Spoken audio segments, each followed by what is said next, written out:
WFBT, Carolina Beach.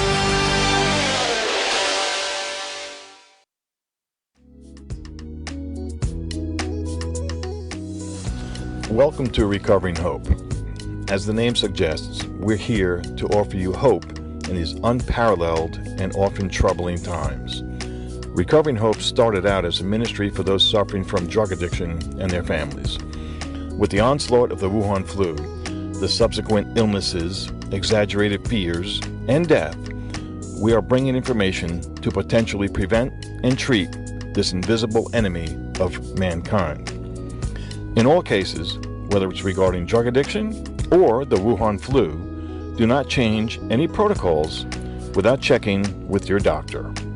Hope you enjoy the program.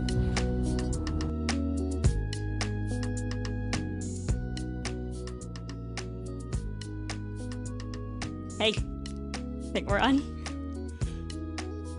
And good evening. Welcome to Recovering Hope. I was waiting for a little different bumping music or something. My name is Marcley. Pleasure to be with you here again this evening. And as with last week, our friend Libby Dunn is joining us. Hi. And I appreciate you taking time out of your very busy life and schedule to help. I don't know, educate might be too pompous of a word, that we're educating people, but informing people about some options, some alternatives, and to really, even though some of the things that we say may contradict this, but we really are trying to reduce the fears in this wild and crazy world that we're living in. But one thing, as I said last night, it's not original, but get vaccinated. That's about the best information I can tell you, whether you hear it from myself, from Libby, or from some of the people that we do speak to from time to time. Just do your own homework. Find out for yourself what's good. There's not really any one size fits all. Similar to, I think, drug addiction and recovery, there are many causes of that disease, and there are many remedies as well.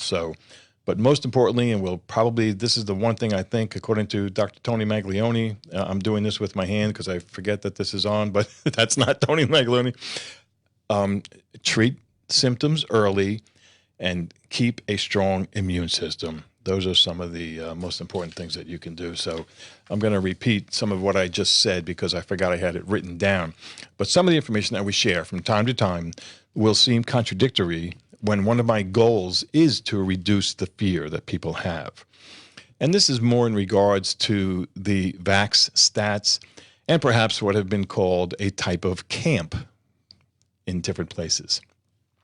I believe that some of the same protocols used to prevent this flu are effective to combat some of the potential adverse effects of the immunization. I think we can say that word, I'm not sure. So there is hope, and we strive to share only the facts. And this morning was a good example when I sent Libby something that I found out about the death rates of the immunized.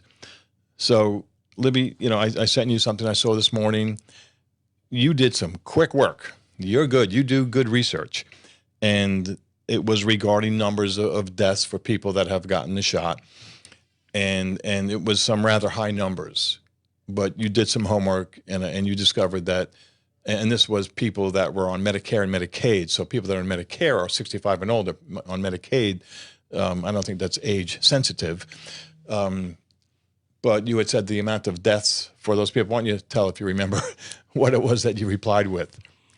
Yeah, so it was a recent report that came out by Thomas Renz talking about 48,000 deaths within 14 days of getting immunized. Mm-hmm. And he was saying that was rather alarming, right. But this is 48,000 deaths out of a population of about 60 million people. Mm-hmm. And so if you divide the numbers, it was about a 0.08% death rate. Right. And for that age population, looking at the Medicare, it was about a 5% death rate for all causes. Mm-hmm. And if you looked at it on a per day basis, that was like 8,000 deaths, from all causes. And that, right. Right. Yeah.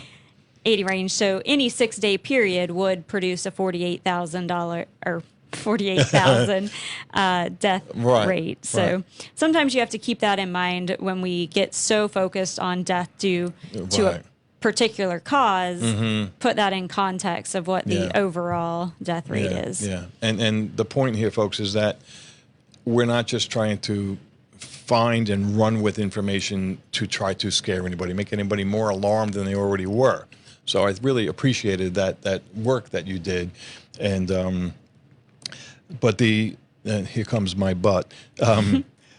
That is one segment of the population. So what I was really hoping to find, and maybe someday we'll know something close to the truth, because I don't think we'll ever know. The numbers, you have so many variables here. You have the type of test that was used. We've all heard about lots of false positive and false negatives. Those that have had the flu but were asymptomatic, and then those who got the shot, it seems to be that they are shedding, because then they can get it and then they're asymptomatic, so they don't know, and they're giving it to people that don't. There are so many variables. How can we know the truth about this? That's the big question of the day. And some other things that this attorney that we were referring to here, his name is Thomas Renz.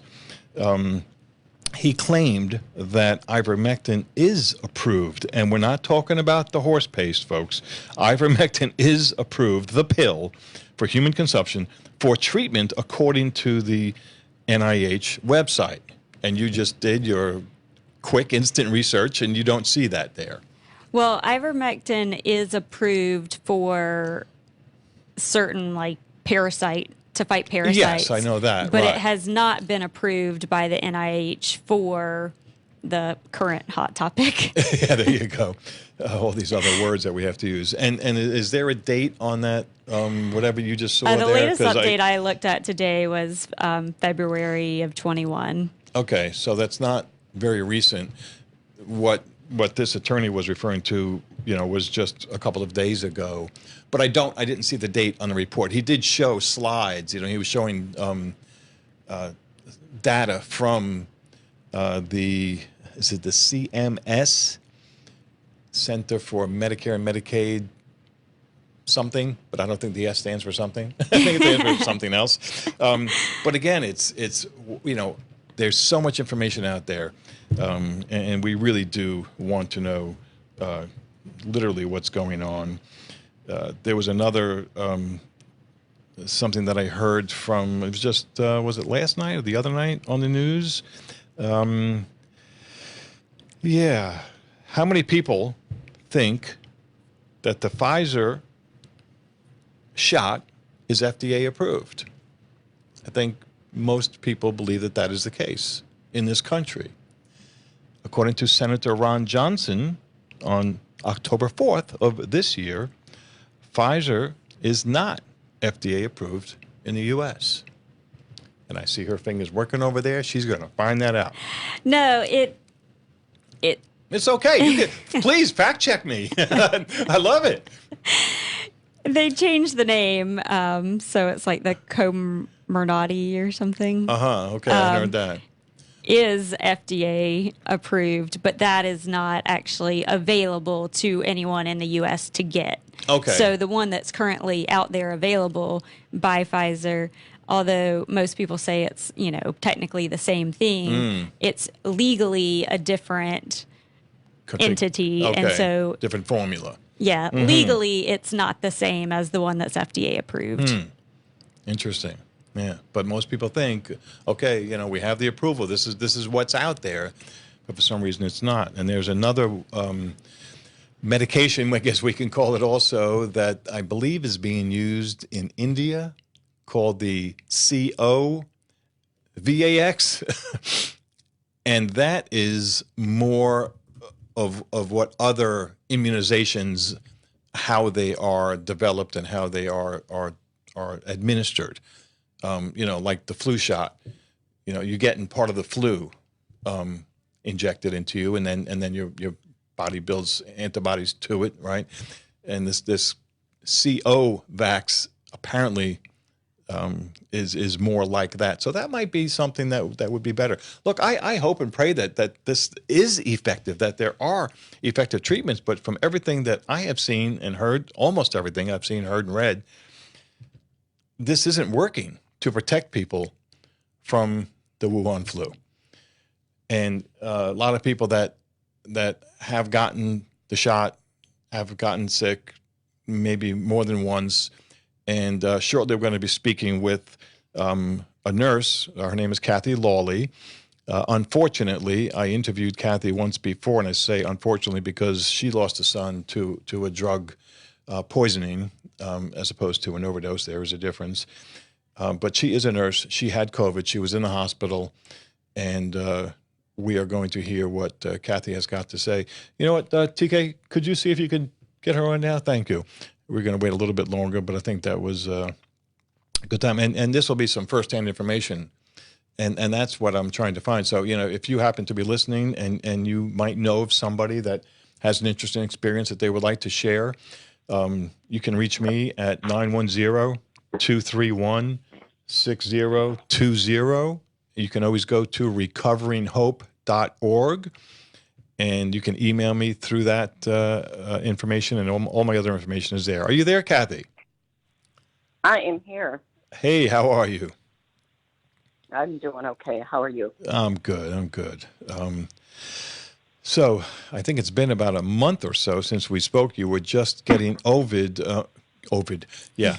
You were just getting over the word that we really shouldn't say. So the C word and the V word, we're going to try to reduce this so it doesn't get taken off of YouTube if it ends up there. But please give us a little background, Cathy, and tell us a little bit about your experience. Yeah. Okay. So it was probably about a little over a month ago that I thought I was exposed. Still not sure if it came from that exposure or otherwise, but I'm fairly careful. Mm-hmm. So I was with someone that turned out to have COVID about a couple days later, but I didn't really start to get sick with the COVID type symptoms. Or sorry about using that. Okay, we'll let it go that time. we'll call it C. Yes. So with the C type symptoms, I didn't start to get sick until almost 2 weeks later, but I had a stomach flu about 3-4 days after, and then just about 3 days after that, I got the actual C diagnosis. So it started with some just fever, waking up, soaking in sweat, just chills, headache, and I'd say day 2 of that, I took a test because the fever wasn't going away, and it was positive. It was the drugstore type.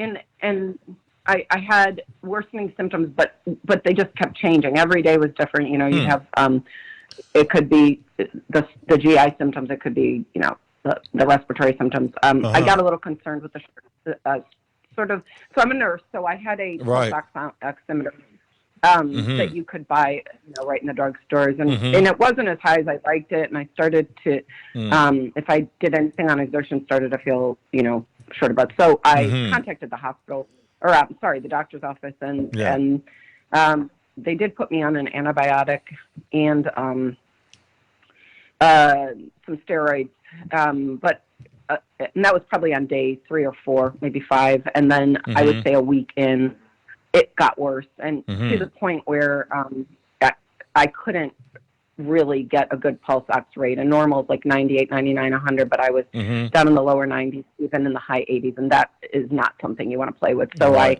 contacted them that I was going to take myself to the hospital. I was admitted with acute respiratory failure, dehydration, and bilateral, meaning both lungs had COVID-C pneumonia. And so they admitted me for the IV remdesivir, which is the antiviral. So I was in for 5 days on the IVs, and I kind of knew it might get worse before it got better, but it did up probably day 3, 4. I started to get more short of breath and the oxygen levels had to go up. Luckily, I was fortunate, unlike many, and I improved after that day. Hang on one second, Cathy. You said was it after 5 days of intravenous something? Did you say? I wasn't clear on that. Yes, the remdesivir. Remdesivir. Yes, that's an antiviral. Okay, and that was you were on that for 5 days straight intravenously. Is that what you're saying? Correct. Okay, yeah. remdesivir. Okay, and what happened as a result of that? Well, like I said, my oxygen levels and shortness of breath started to get a little worse about day 3, and then it leveled off, and I improved enough to go home on day 5 without oxygen, but just barely. And I think that was I think I spoke to you the day before, and you were ready to do the show the next day, so you thought, right? So I thought. Yeah. But when I got home, it wasn't great. Right. I'm better. We're a month out now. Good. The cough is still there. It's annoying. Can't smell. And you still can't smell? No sense of smell yet. Wow. And things taste funny. They taste strange. They don't taste normal. Oh, wow. Yeah, and just tired. The worst part when I got home is you could barely keep your head up. You're that tired. It's hard to describe. So that's it, and I'm improving slowly. Yeah, good. Now, as a nurse, did you know about ivermectin? Which I use that word a lot, but I know it's not the only thing. But I know it has been effective in many treatments, many people. Did you know of that medication? Yes, of course I knew of it. I knew of Regeneron as well, right. And not much more than that. I really hadn't got. I'll be honest. I thought I was not going to contract this, so I didn't really dig too deep into the treatments. But I did know about it, and after I did wonder, when I was not doing well at home, why not treat it then to prevent the hospitalization in some way? And I have really been trying to, read more into this. Even if there was a way to work an antiviral into an outpatient clinic, something where we're using medications to prevent that actual admission and even getting so sick that you could die or end up in the ICU on a ventilator. Yeah. Those are the things I'm just not sure why we aren't utilizing more. Yes, and that's we struggle with that same question. And Cathy, let me introduce you to my co-host, if you will, here. Libby Dunn is somebody I've met through some local networking, and she is very good in researching this. Do you have questions for Cathy, Libby? Hey, Cathy, this is Libby. Thanks for telling your story. Is there anything from your recent research that you have found interesting or want to share more with people? I think I'm more looking at 5 days ago when we see the antiviral pill that Merck has just gotten approved, and so I'm thinking a little bit about that. I read a lot on the antimicrobials, just trying to figure out, are these safe? But it seems that no matter what you search, you're finding, in my opinion, just a lot of hospital written information. But I'm struggling to find studies, that really support it. But I know they're out there. I know people are talking about them, and that's where it's scary. Is it being censored? Exactly what's happening? That we know that it's working for people, but it's difficult to find that data. Yeah, this new pill by Merck, I've heard of that too, and my son was telling me that it seems to be possibly a lot like ivermectin. But one theory is that if they allow ivermectin now, then the obvious question would be, then why didn't you allow it before? So are they changing the formula a little bit to just make it sound like this is something totally new. And yes, now we can say it works. That might be a little conspiratorial, but it's in the realm of possibility, I think. Mm-hmm. Yeah. Yeah.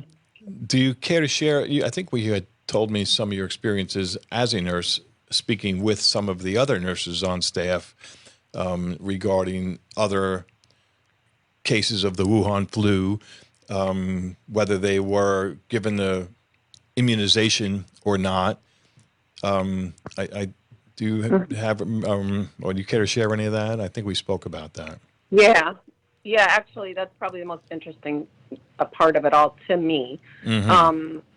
When you turn on the radio, when you turn on the TV, when you look at anything, obviously it's in front of us everywhere we go. Right. But we're constantly being told this is a pandemic of the unvaccinated, a lot of shaming, but yes, really, sort of taking the people that are unvaccinated and segregating them in a shameful way from the rest of society. And what I found, and I was quizzing every nurse that came in. I mean, I literally, anyone that would talk to me, we talked about it. And I will tell you, of the nurses and nursing assistants that I did ask if they were vaccinated, many were not. Some were, and but what I found interesting is that no matter where you read and like I said, see on any media, social media, it appears that they're saying this is all the unvaccinated. This is I'm going to share with you two things. Number one, before I went into the hospital, I don't know if it matters, Cathy, but I'm sorry, but let's just use the word immunized. Okay, immunized. Right. Good idea. So thank you for knowing the code word. Sure. So I would say there were about 15 to 20 people that I know personally or from one other person. And I will tell you myself and one other person only was not immunized. Was not. Meaning the rest were. So I understand when the media says to us, the people that are not immunized get sicker. Okay, I understand that, but that's a choice you make to get sicker. Right. But when it comes to passing on the seed, then you're talking about the same. So why do some people get C cards and get into certain places with it when they can carry a virus to people? Yeah. Anywhere in any place. So that's one thing. But in the hospital, I asked the nurses, and I asked several of them, tell me about, there's 24 beds on this unit. Tell me about how many people you generally see that were immunized and that were not, just in general. And what I was told by several is that it is a mix any given day or week. It could be 50%, 50%. It could be the opposite. It could be 80% immunized and 80% not, or 20% not, and vice versa. There are plenty of times, is what they said to me, there are plenty of times we see all immunized or close to it on this unit. So I'm confused why no matter what article you open, no matter what you read, no matter what you turn your TV on to, we're not told that. And these are firsthand. I mean, do I have specific reports? No. But this is firsthand. Right. And there's, some camaraderie, because of your profession as well as theirs. And, they might share some things. And I don't mean to get morbid, but do you know any stats of those who lost the battle to this flu that were immunized? That I don't know. Okay, that's all right. But as didn't far ask, as because I wasn't on I wasn't on the ICU unit. Oh, that's right. Yeah. And are you still active in nursing, Cathy? I work for a medical software company. A medical software company? So I'm not medical software, so I software. Don't, so you're not in it specifically on a day-to-day. Yeah. I work with people that are in the hospitals day-to-day. So you still hear those are my bits clients, and pieces, right? Yeah, I don't actually ask them because they're clients and I wouldn't. Yeah, I understand. They're not right. friends. Gotcha. Professional relationship. Okay. Well, Cathy, I'm really glad that you're okay. number one, first and foremost, and you're right. We don't see and hear enough of information, at least telling people some basic, and this is one of the reasons why I've shifted gears here from our drug and alcohol program, which we still speak of, and I'm sure we'll get back to on and off. I just don't know. I'm just trying to follow my gut here, but there's simple prevention methods, as simple as taking a handful of vitamins, particularly if you are relatively healthy and maybe under 60 years old. I don't fall into either one of those categories. Well, I guess I'm relatively healthy, but and then if you do get the flu, there are treatments that are safe and effective and proven. But others, one question that I brought up, and I already knew the answer when I asked the question, but before we got you on the phone, how many people think that the Pfizer shot is FDA approved in this country? Most people think I actually did until just a week ago. Okay, yeah, and I just heard it again from Senator Ron Johnson a couple days ago that the Pfizer vac is not FDA approved in the United States. But everybody says, oh, it's approved, so now it's good. Yeah, you know how many other things are approved? How many times do you watch TV and they're suing this one and that one and all these other products that have been FDA approved? Right. Are cigarettes FDA approved? I don't know. I mean, you can get them, right? I mean, it's pretty obvious the danger's there. But, well, again, Cathy, thank you so much, for your time, and so glad that you're well, and I hope that you get your sense of smell back. Sometimes that might not be a bad thing not to smell, but yeah, it is. I just had my granddaughter today, so yeah. Okay. All right. Well, Cathy, thanks again, All right. and look forward to catching up with you soon. Thank you. All right. Bye-bye. Yeah. Take care.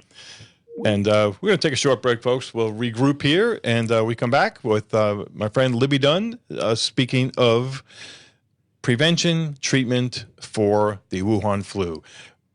If you'd like to call in, ask a question, comment, yell at me, or no, don't yell at Libby. You can yell at me, 299-7535. We'll be right back.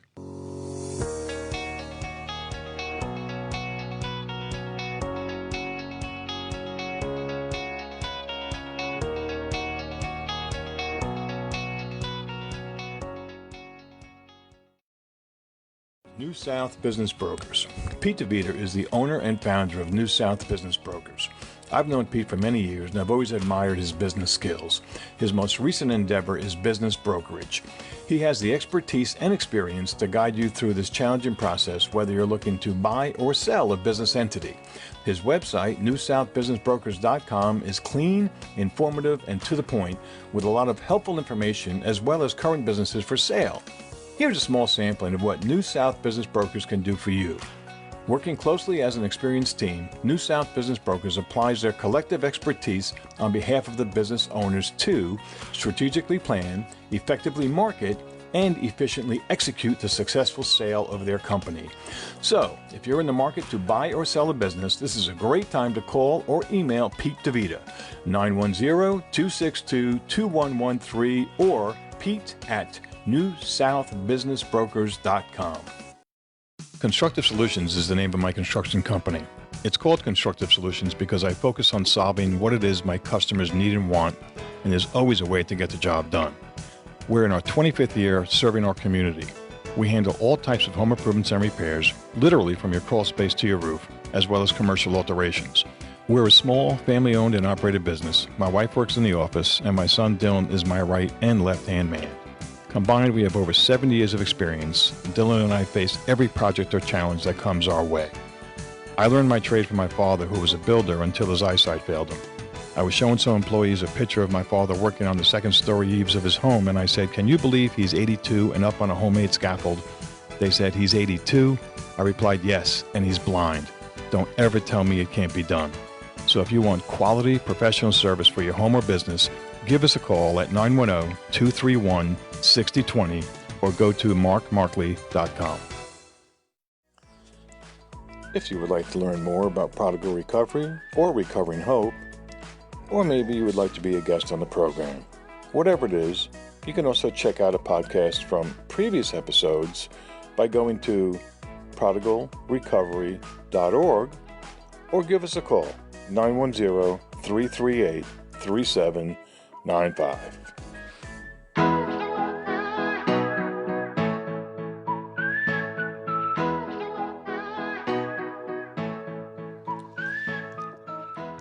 And welcome back to Recovering Hope. My name is Marcley, and in the studio with me is Libby Dunn. Hello. And one thing we haven't done is given your LibbyForLiberty.com site. And other than the fact that she's running for county commissioner, there are some great resources on that page, the topic that we're discussing this evening. Right. Yeah, thanks, Mark. So I have a website called LibbyForLiberty.com. It's Libby, the number 4, Liberty.com. And I've put a lot of resources on there, on both the resources tab and on a tab called Fight Mandates. And it gives a lot of action items about what you can do today to help in this fight. And what we really need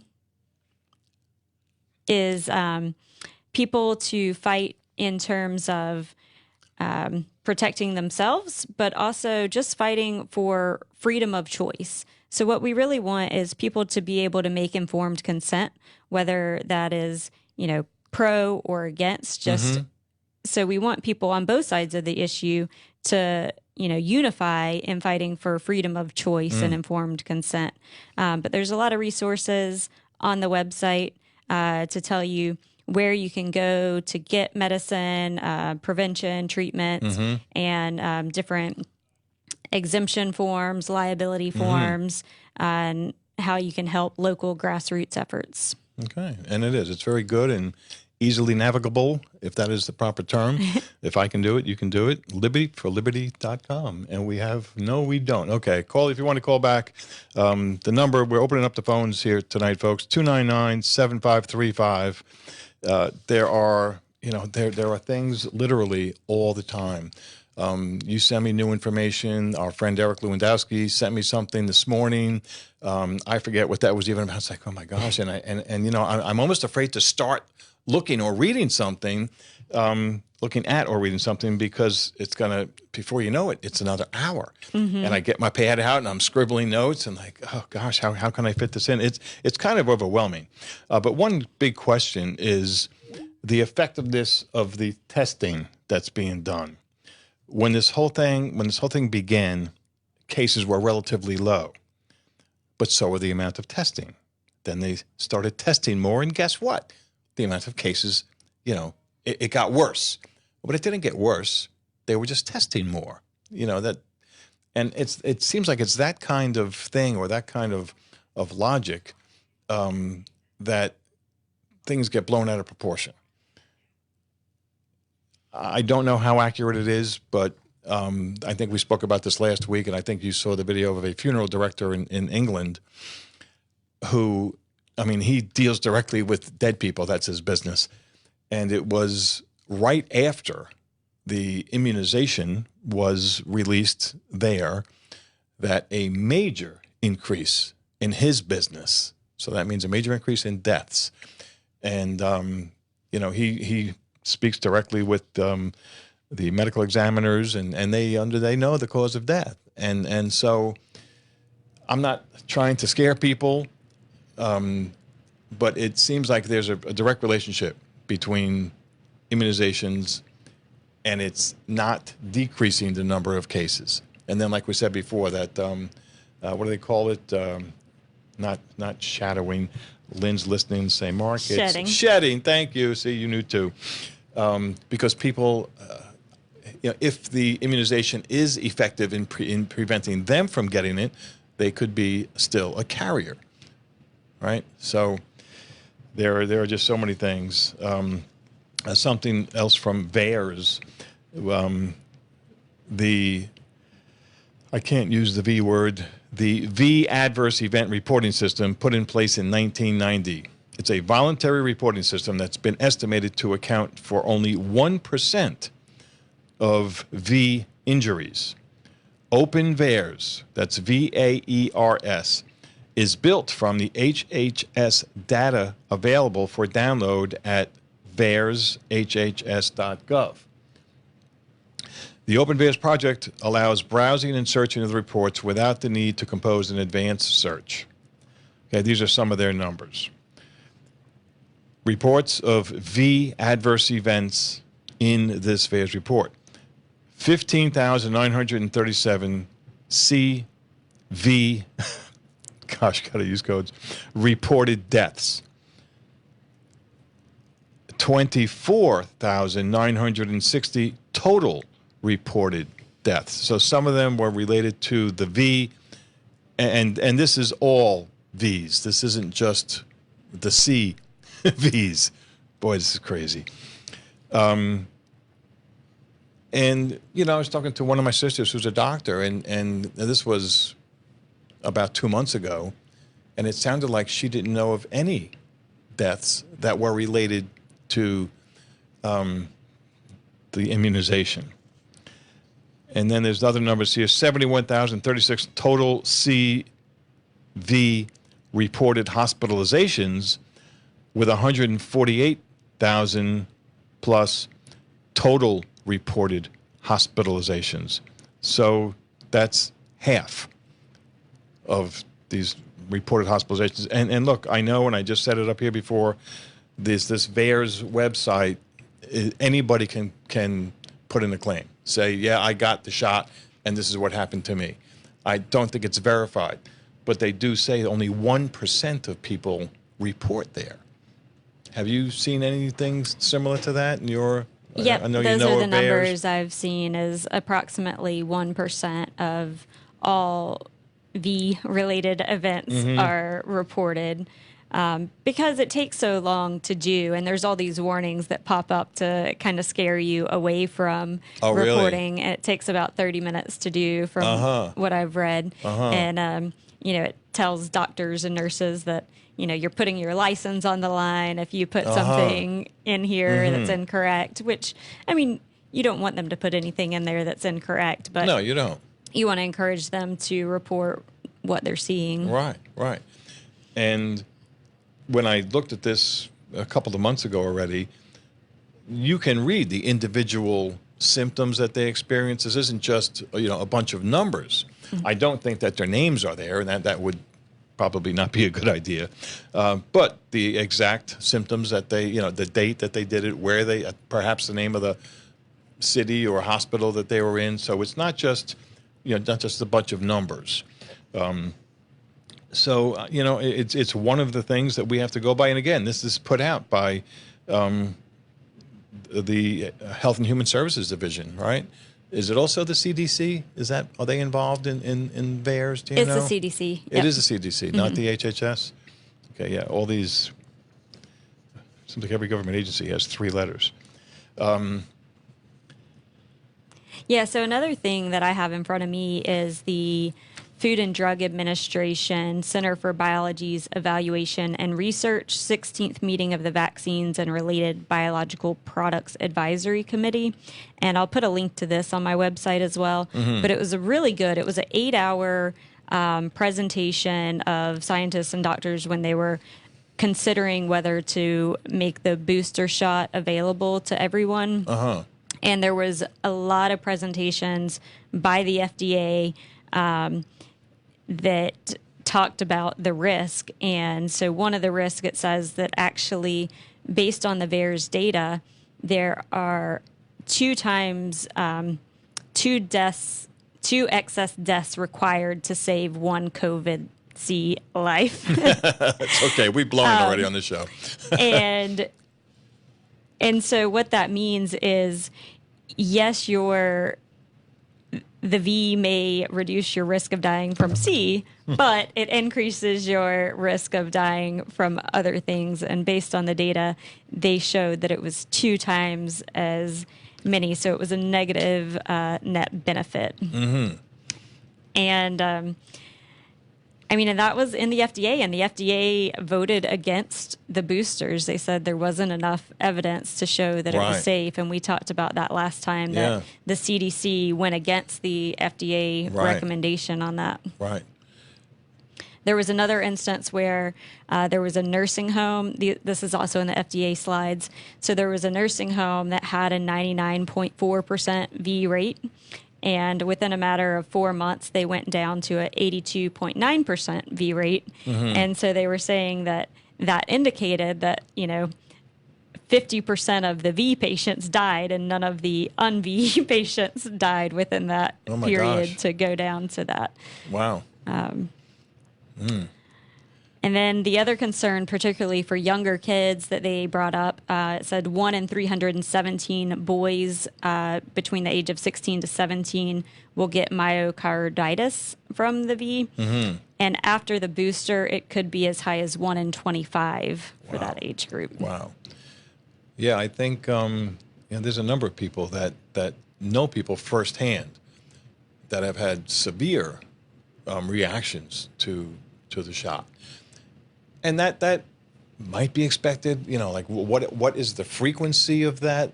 And then I hear some people say, well, you got the polio shot and you got the mumps and the measles and all this stuff. I don't know how many years in research that was done before they were, administered to the public, or, how many years they were tested. And that's one of my biggest qualms here, is that there just hasn't been enough time. Yeah. I would say definitely it should be informed consent and freedom of choice, and that everyone should make the evaluation of, is my risk high enough to where I'm willing to accept the risk that's associated with the V? Like with any medicine, there are side effects associated with it. And, that's why at the end of the commercials, they read all those side effects, not because they want to, but because it's your right to make informed consent. Yeah, and it should be. And this is reminding me of somebody I think that reached out to you. I'll just use first names here. Her name is Jennifer. Her son's name is Noah. And this is a little bit long, folks. I hope you can follow. But this is in respect to all those, particularly a man like Noah, who served in the military for 15 years, was planning to do another 5, probably retire nicely, head held high, and so many people and other frontline workers, right, that less than, 6 months ago, they were all heroes, and now they're being given an ultimatum, our way or the highway. So this is something that his mom wrote. My son served our country for over 15 years, including numerous deployments to the Middle East. I couldn't be more proud of his patriotism and convictions. He's loved his country since he was a child and joined the Army when he was 18. He's an extraordinary young man that has done his research on this C, natural immunity, and would feel more comfortable waiting until more long-term data is available. He asked for a medical exemption based on a history of documented infection, a positive IgG antibody test, and a pending T-cell test. According to the military, these all qualify for a medical exemption as per Army Regulation 40-562, vaccination and chemoprophylaxis for the prevention of infectious disease. Yet they will not honor them. The memorandum from the Secretary of Defense states that the military departments should use existing policies and procedures to manage mandatory vaccines of service members to an extent practicable. According to Frago 5, I'm not going to read the numbers here, C-19 steady state operations, when processing immunization exemption requests, service members with previous infection or positive serology are not automatically exempt from full V requirements and should consult with their primary care manager. When my son met with his PCM and tried to present her with his documentation, she did not look at nor consider it. She told him that they received guidance that natural immunity was not a valid reason for an exemption. When my son asked where the guidance is coming from and if he could get a copy to read, he was referred to Frago 5, whatever that is. She also gave my son a memorandum for record to give his commander, saying that she counseled him on the potential benefits, risks of receiving the C-19V and the potential risks of contracting C-19. None of these were topics of her lecture. He was only advised that he could be involuntarily separated for further refusal. As per AR 40-562, Chapter 14, 1 to 4, responsibilities, ensure patients are evaluated for pre-existing immunity, screened for administrative and medical exemptions, and or evaluated for the need for medical exemptions to immunizations and chemoprophylaxis medications. Exemptions are granted per paragraph, blah, blah, blah. Evidence of immunity based on serologic tests, documented infection, and similar circumstances. Bottom line, my son is trying to follow the rules that the Army has laid before him, and despite this, they continue to deny him an exemption. How can our congressional representatives be exempt and not honor exemptions for our soldiers? Please consider this and how our personal freedoms are being stripped away. What is next? Please take a moment to share, and I'm grateful that you took time to read this. Well, Jennifer and Noah, I hope that we might learn from this, and for the amount of effort that your son, Green Beret, served multiple times overseas. I mean, this man deserves more respect than this, and there are, I don't know how many more thousands are in the same situation. And this is heartbreaking. And we want to tell you, to the military, we thank you so much for your service. Absolutely. And we stand behind you in this fight. It's because of the sacrifices of our military that we are a free nation and we're losing freedoms. And it's, we are. Even if this isn't an issue that you care about people's freedoms, and like the next freedoms that are lost could be something that you do care about.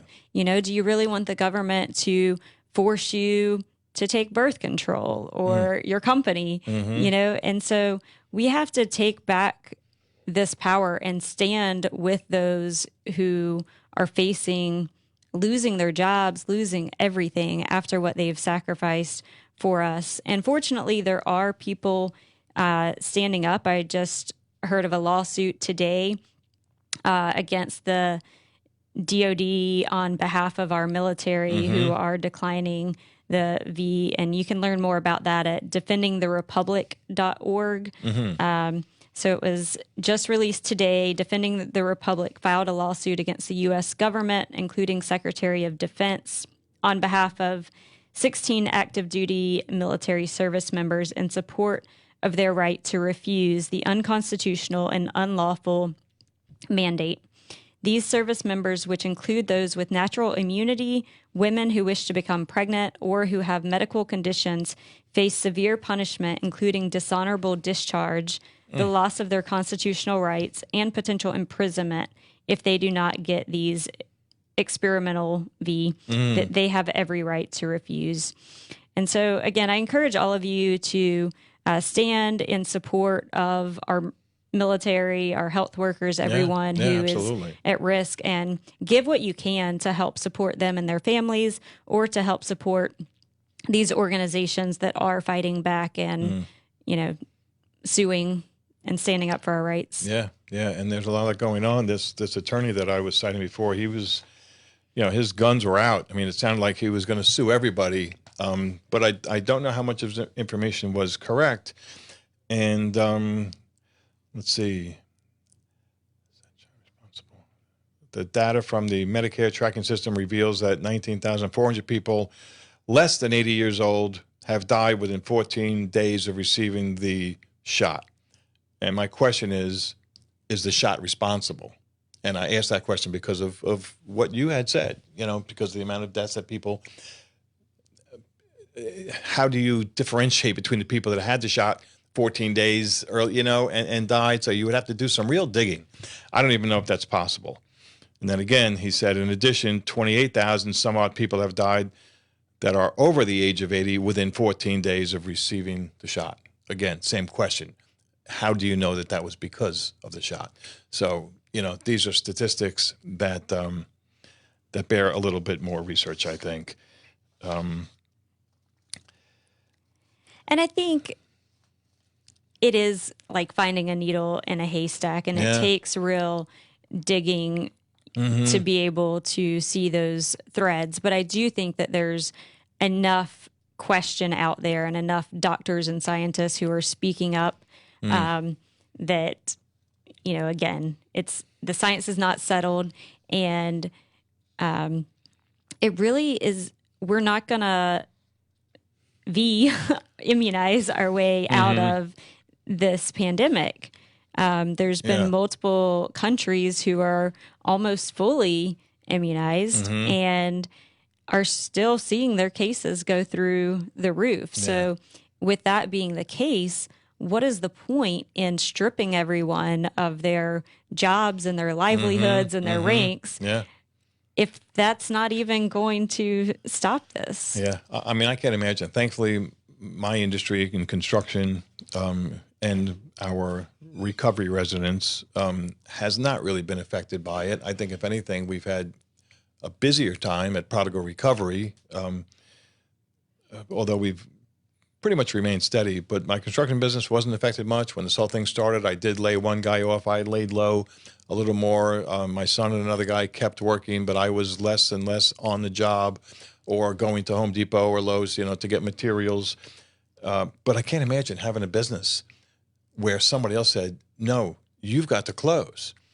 But then, a lot of people, rightfully so, would say, well, then why is Walmart and other bigger stores allowed to stay open when they have obviously more people there? I mean, remember when this began? Right. It's an attack on small businesses. Yeah.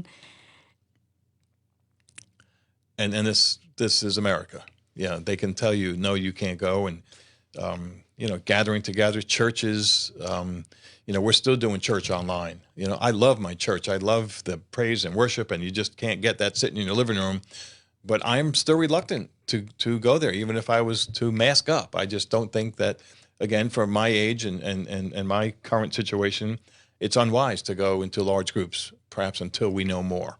I am taking ivermectin prophylactically. My wife and I decided to start taking that ourselves. And folks, if you're not sure what that is, again, like I said before, do your homework, be prepared. The simple vitamins, I say this a lot, but it's worth repeating. Vitamin D, vitamin C, zinc, quercetin, which is help me out here. What's quercetin? You didn't study for that? Antioxidant. These things can help. And don't wait until you start feeling sick. I know that some of these things can be expensive, but maybe cut back on some of the things that you don't need. And then if you are, in a higher risk group, it might be wise. And again, please don't go by what I'm telling you. Go by your doctor. Please don't sue me. You won't get anything. Maybe take something like ivermectin. There's the frontline doctors. There's lots of places where you can learn of the protocols for prevention. And if you don't know what they are, please feel free to email me. It's mark@recoveringhope.org. We still have some time here. If somebody wants to call, 299, that's 910-299-7535. We'd like to know your perspective. If you or someone that you know has an interesting story, good, bad, or indifferent, you don't have to agree with us. We would like to know.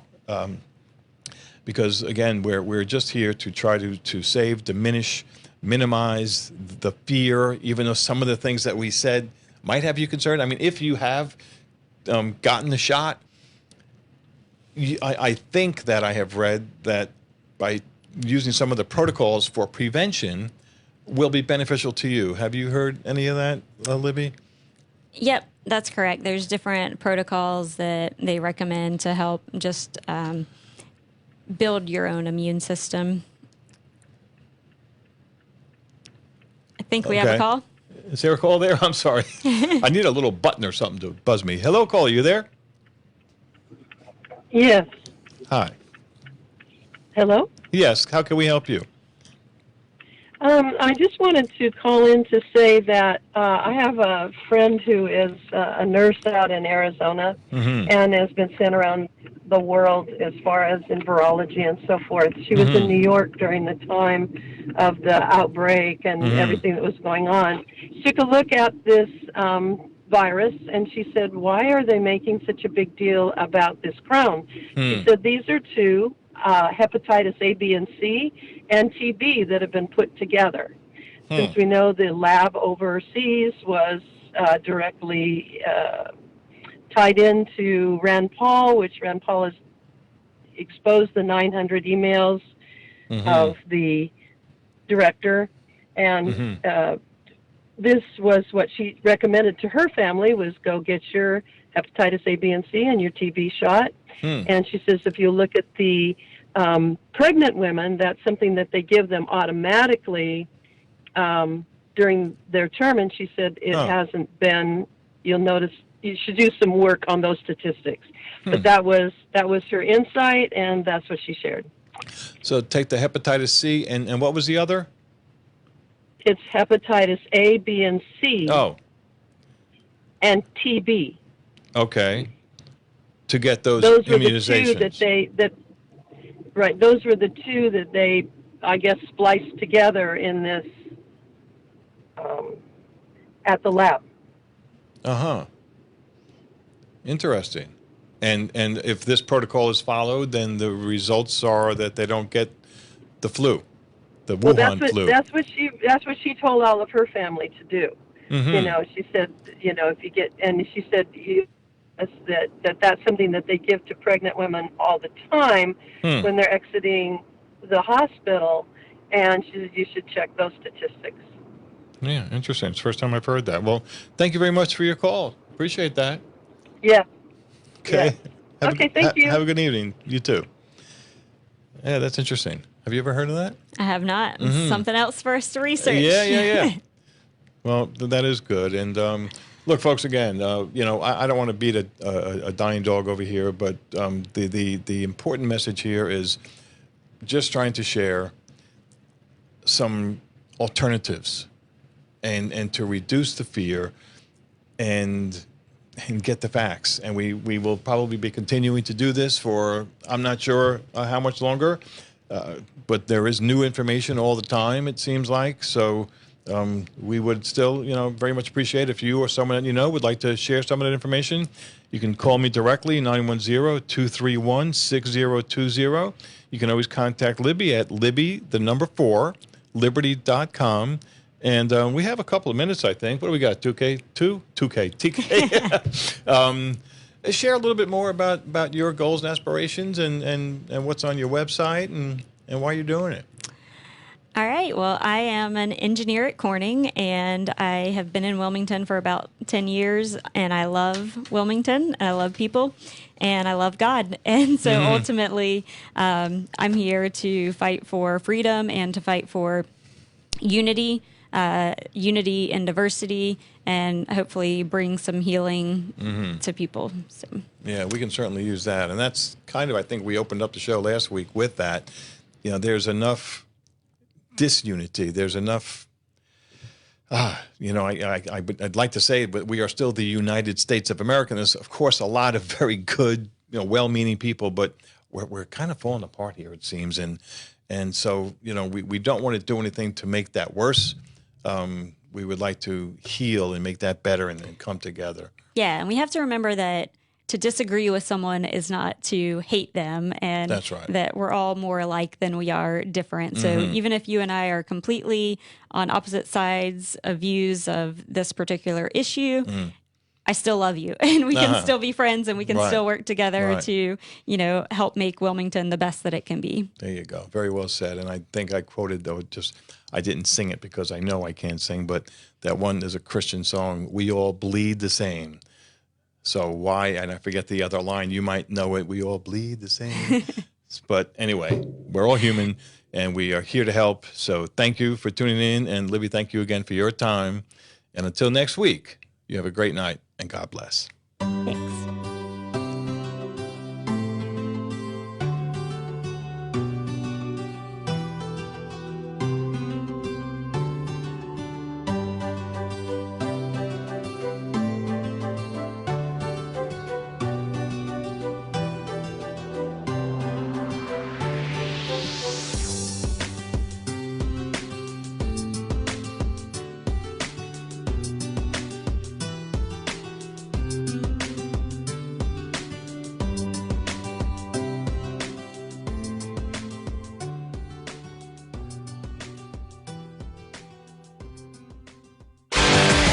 Bringing you the best local talk radio shows, Wilmington's Big Talker 106.7 FM, WFBT, Carolina Beach.